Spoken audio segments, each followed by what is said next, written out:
Before I start, the Carter children, my wife and I were sitting several rows behind you, and we were praying for you, and I was humbly reminded that it was 18 years ago, almost to the day, that our family sat in that very row and supporting my mom, and it was your dad and his great faith that supported my mom and gave her hope that week. He traveled with us for several days, and we were blessed. So thank you. God did a good thing when he made your dad. Jack, Chip, Jeff, Amy, Mr. President, Madam Vice President, former presidents, first ladies, members of the House of Representatives and the Senate, justices of the Supreme Court, distinguished guests, ladies and gentlemen. In the twilight of my dad's life, Dad and President Carter spoke by phone, and Dad asked President Carter if he would do a eulogy at Dad's funeral. President Carter graciously agreed, and then he also asked if Dad would deliver a eulogy at President Carter's funeral. Now, Dad was thrilled to agree. After that call, as you can imagine, both of them got off the phone and had a pretty good chuckle, considering which one of them would return in person to deliver that second eulogy. As you know, Dad died in 2006, and President Carter's eulogy continues to bring comfort, smile, laughter, joy, pride to our family. And thus, on behalf of my dad, it's an honor to share Dad's eulogy to his old friend. I can just see my dad getting his yellow legal pad out with his pen and writing this for his beloved friend. By fate of a brief season, Jimmy Carter and I were rivals. But for the many wonderful years that followed, friendship bonded us as no two presidents since John Adams and Thomas Jefferson. It is said that President Adams' last words were, "Thomas Jefferson still survives." Now, since Jimmy has a good decade on me, I'm hedging my bets by entrusting my remembrances of Jimmy to my son, Steve. According to a map, it's a long way between Grand Rapids, Michigan, and Plains, Georgia. But distances have a way of vanishing when measured in values rather than miles. And it was because of our shared values that Jimmy and I respected each other as adversaries, even before we cherished one another as dear friends. Now, this is not to say that Jimmy never got under my skin, but has there ever been a group of politicians that didn't do that to one another? During our 1976 contest, Jimmy knew my political vulnerabilities, and he successfully pointed them out. Now, I didn't like it, but little could I know that the outcome of that 1976 election would bring about one of my deepest and most enduring friendships. In the summer of 1981, the two of us found ourselves together again, this time aboard Air Force One, bound for the funeral of the great peacemaker Anwar Sadat. There's an old line to the effect that that 2 presidents in a room is one too many. Frankly, I wondered how awkward that long flight might be to Cairo, and it was a long flight, but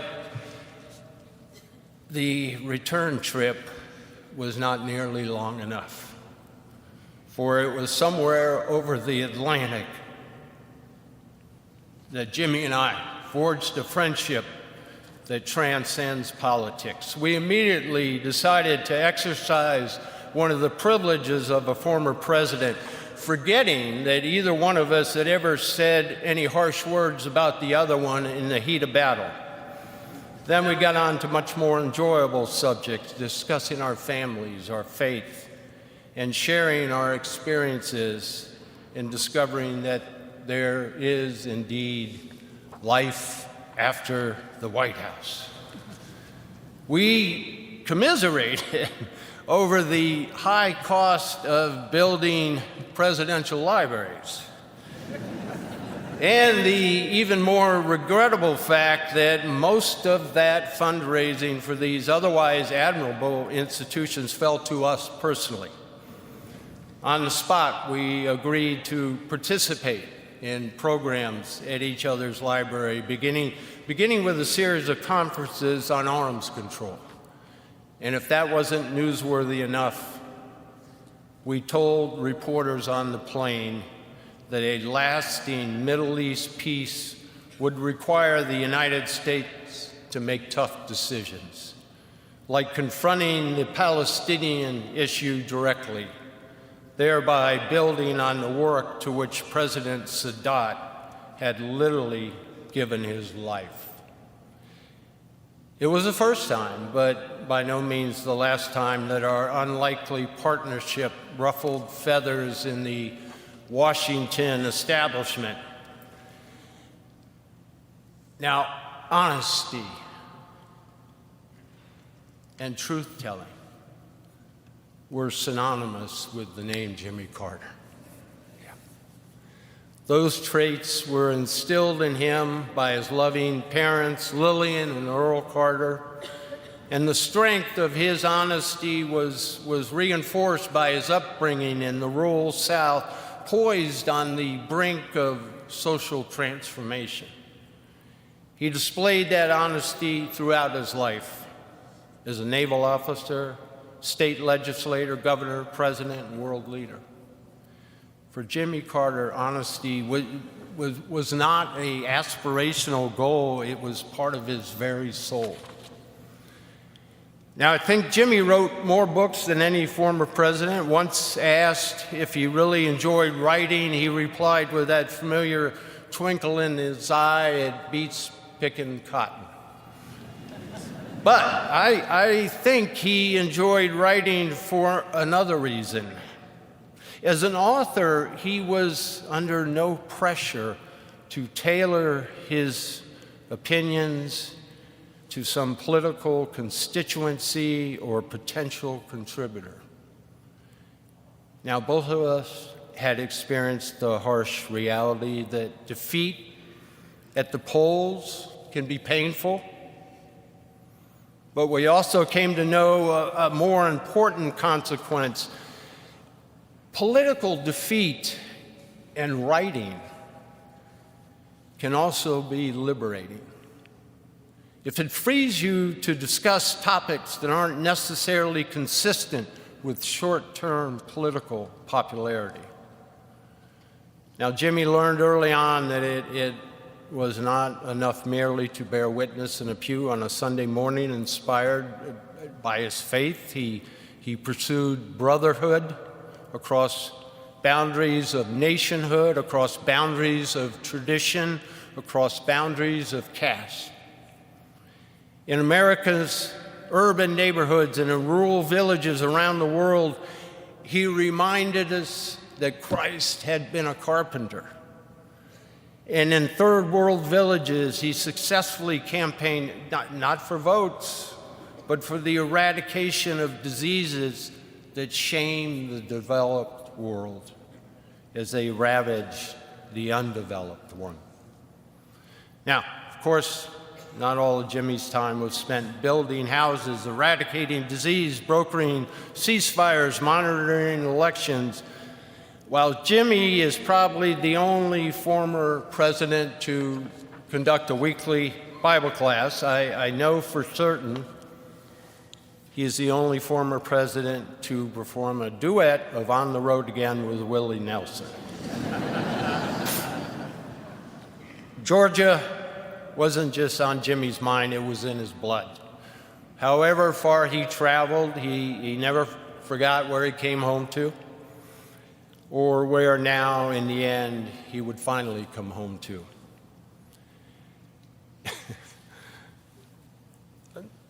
Of the many things Jimmy and I had in common, the most important is this. We both married way above ourselves, way above. With Jimmy, every step of the way was his first lady from Plains. In a life rich with blessings, none was greater for Jimmy than the love he shared with Rosalind and the love the two of them shared with their children, grandchildren, great-grandchildren. Like Jimmy, Rosalind was and is a symbol of American compassion. Like no other First Lady in our history, Rosalind Carter is indeed a true citizen of the world. And she became a beloved friend to my wife Betty and me and to all the Ford family. While the Carter and Ford men were decidedly mixed record when it came to lobbying Congress, Rosalind and Betty were unbeatable in their advocacy for millions of people whom they brought out of the shadows of despair and shame. Now is a time to say goodbye. Our grief comforted with the joy and the thanksgiving of knowing this man, this beloved man, this very special man. He was given the gift of years, and the American people and the people of the world will be forever blessed by his decades of good works. Jimmy Carter's legacy of peace and compassion will remain unique as it is timeless. The entire Ford family, we extend our love to you, and we add our prayers to the prayers of tens of millions of people around the world. May God bless and watch over this good man. May he grant peace to the Carter family as they say goodbye to a man whose life was lived to the fullest, with a faith demonstrated in countless good works, with a mission richly fulfilled, and a soul rewarded with everlasting life. As for myself, Jimmy, I'm looking forward to our reunion. We have much to catch up on.